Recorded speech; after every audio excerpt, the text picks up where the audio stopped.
வாழ்க வளமுடன். நண்பர்கள் அனைவருக்கும் வணக்கம். நான் உங்கள் நண்பன் Arjun, SEBI registered research analyst. இன்னைக்கு 13 பிப்ரவரி, அதாவது எஸ்டர்டே வீடியோவில் சொல்லியிருந்தேன்.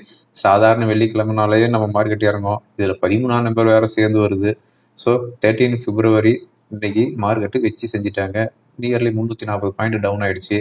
அதாவது இந்த ட்ரேட் டீல் முடிஞ்சதுக்கப்புறம் நிஃப்டி ஒரு கேப் அப் வந்துச்சு பார்த்தீங்களா? அந்த கேப்பை ஃபில் பண்ணுறதுக்கு இன்னும் ஒரு 200 பாயிண்ட் இறங்குச்சுன்னா போதும், இந்த ட்ரேட் டீலுக்கு மார்க்கெட்டுக்கு சம்மந்தமே இல்லை அப்படிங்கிற மாதிரி ஆக போகுது. ஓகேங்களா? இன்னும் ஒரு 200 பாயிண்ட் இறங்குச்சு அப்படின்னா 25,100 வந்துச்சு அப்படின்னா ஓகே ஃபினிஷ். இந்த ட்ரேட் டீலுக்கு மார்க்கெட்டுக்கு சம்மந்தம் கிடையாது.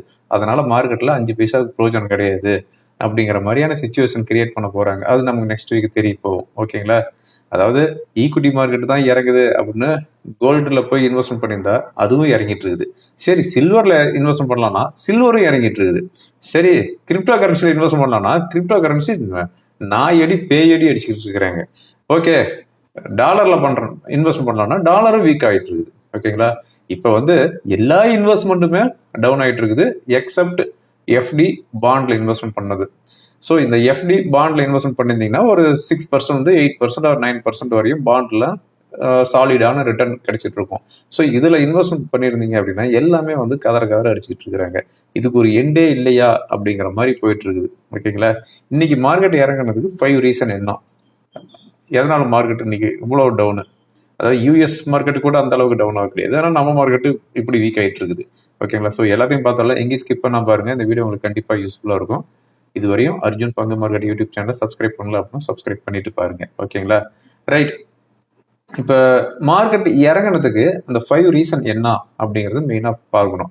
ஃபர்ஸ்ட் ரஷ்யாவுடைய பிரசிடென்ட் புட்டின் பல்ட்டி அடிக்க போறாரு அப்படின்ட்டு ப்ளூம்பர்க்ல நியூஸ் வந்திருக்குது. இது எந்த ஒரு அஃபீஷியல் நியூஸ் கிடையாது. ரஷ்யன் கவர்மெண்ட்டோ இல்லை அமெரிக்கன் கவர்மெண்ட்டோ இது அஃபீஷியலாக அனௌன்ஸ்மெண்ட் பண்ண கிடையாது. பட் ப்ளூம்பர்க்ல ஒரு நியூஸ் கொடுத்துருக்குறாங்க. என்ன அப்படின்னா, US and Russia working together on ஃபோசில் fuels. அதாவது ரஷ்யாவும் யூஎஸும் 2 பேரும் கை கோர்த்துக்கிட்டு, தமிழில் சொல்லணும் அப்படின்னா பதைப்படிவ ஆயில் அப்படின்னு சொல்லுவாங்க, ஃபோசில் ஃபியூல்ஸ். ஸோ இதுக்கு 2 பேருமே கை கோர்க்க போறாங்க. அதுக்கப்புறமா நேச்சுரல் கேஸுக்கு ஜாயிண்ட் வெஞ்சர் ஆக போறாங்க. ஆஃப்ஷோர் ஆயில் அண்ட் கிரிட்டிக்கல் ரா மெட்டீரியல்ல 2 பேரும் பார்ட்னர்ஷிப் ஆக போறாங்க. இதனால வின்ஃபால் கெயின்ஸ் யூஎஸ் கம்பெனிஸுக்கு வரப்போகுது. ரஷ்யா அகைன் யூஎஸ் டாலருக்கு திரும்ப போறாங்க. இனிமேல் அந்த ரஷ்யாவோட ரூபில் அதனுடைய செட்டில்மெண்ட் கிடையாது, யூஎஸ் டாலர்ல தான் இனிமேல் செட்டில்மெண்ட் நடக்க போகுது அப்படின்ட்டு பெல்ட் அடிக்க போறாங்க அப்படின்ட்டு ப்ளூம்பர்க்ல நியூஸ் வந்திருக்குது. ஒருவேளை இது அஃபிஷியல் நியூஸ் ஆச்சு அப்படின்னா இதனால என்ன கிராஷ் ஆகும் அப்படின்னு பார்த்தோம் அப்படின்னா, கோல்டு அண்ட் சில்வர் நல்லாவே பெரிய லெவலில் கிராஷ் ஆகும். யூஎஸ் டாலர் ஸ்ட்ராங் ஆகும். அது மட்டும் இல்லாமல் நம்ம இந்தியா, இந்த பிரிக்ஸ் கண்ட்ரி எல்லாம் ஒரு செல்லிங் ப்ரெஷர் வரும். காரணம் என்னன்னா, இந்த பிரிக்ஸ் கண்ட்ரியில தான் ரஷ்யாவும் இருக்குது. கொஞ்ச நாளைக்கு முன்னாடி இந்த பிரிக்ஸ் கண்ட்ரி எல்லாமே ஒன்று சேர்ந்து டாலரைசேஷன் பண்ணலாம் அப்படின்னு சொல்லியிருந்தாங்க. அதாவது டாலரை மதிப்பிழக்க வச்சுட்டு பிரிக்ஸ் கண்ட்ரிங்களுக்குன்னு ஒரு புதுசாக ஒரு நாணயத்தை உருவாக்கலாம் அப்படின்னு ரீசெண்டாக நடந்த பிரிக்ஸ் மீட்டிங்லாம் டிஸ்கஸ் பண்ணாங்க.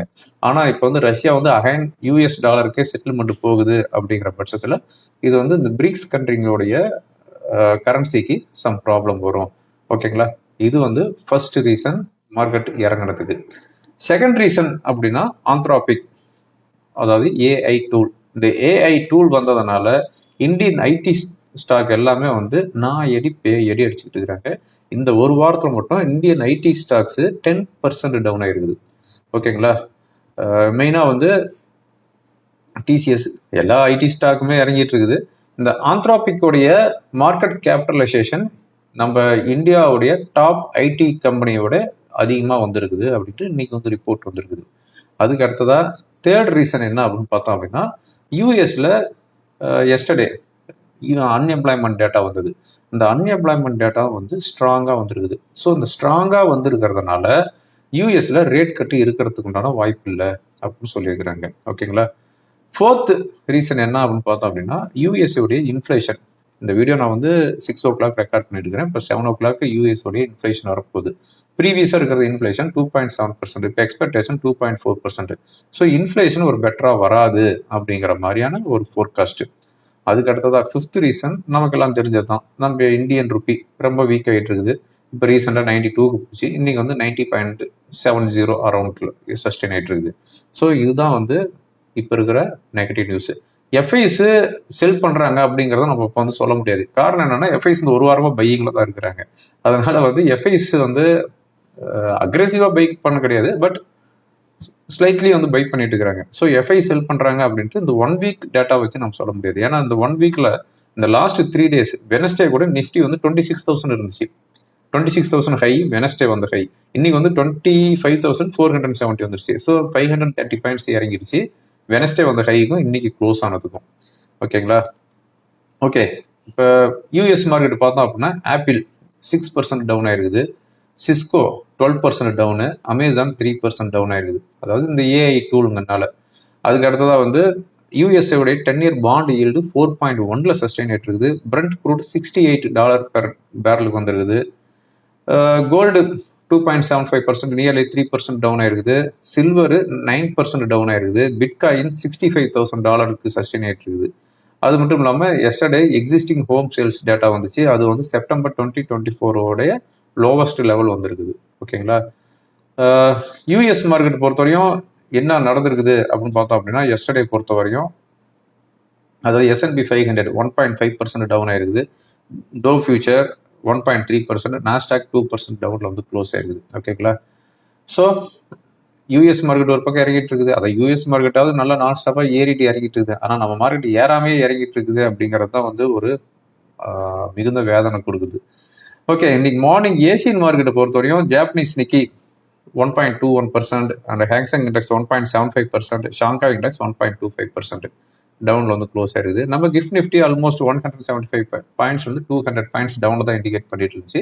அதே மாதிரி தான் ஓப்பன் ஆச்சு. 200 பாயிண்ட்ஸ் டவுன்ல ஓப்பன் ஆகிட்டு ரொம்ப நேரமாக சஸ்டெயின் ஆகிட்டு இருந்துச்சு 25,500 to 550ல. ஆனால் லாஸ்ட் 230க்கு மேலே நல்லா வெர்டிக்கலாக இறங்குச்சு.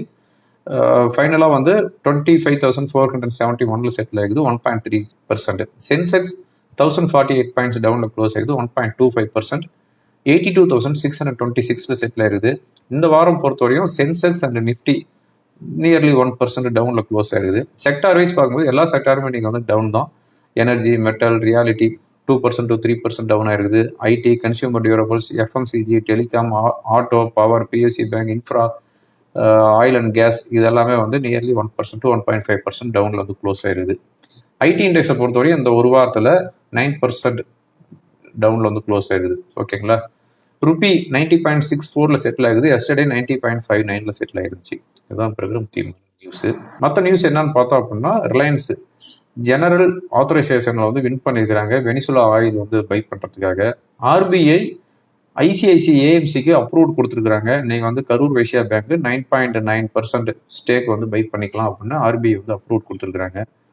இன்னைக்கு வந்து முத்தூட் ஃபைனான்ஸ் வந்து நியர்லி 12% டவுன். அதாவது எஸ்டர்டே வந்து சூப்பரான ரிசல்ட்னு சொல்லியிருந்தேன். ஆனால் அதனுடைய எம்டி ஜார்ஜ் அலெக்சாண்டர் முத்தூட் அவர் என்ன கமாண்ட் கொடுத்துருக்கிறாரு அப்படின்னா, கோல்டு லோன் ஏயுஎம் அதாவது அசட் அண்டர் மேனேஜ்மெண்ட் ரைஸ் பண்ணிக்கிறாரு. 36% 45% வந்து ரைஸ் பண்ணிக்கிறாங்க. ஸோ அவங்களுடைய அசட் அண்டர் மேனேஜ்மெண்ட் வந்து அதிகமாக இருக்குது.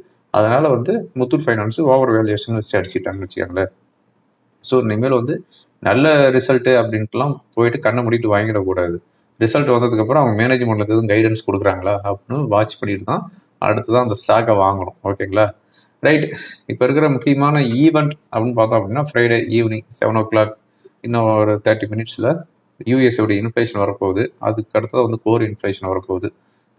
இதுதான் இப்போ இருக்கிற முக்கியமான ஈவெண்ட். இந்த வீடியோ ரெக்கார்ட் பண்ணிட்டு இருக்கும்போது யூஎஸ் மார்க்கெட்டு 100 பாயிண்ட்ஸ் டவுனில் ட்ரேட் ஆகிட்டு இருக்குது.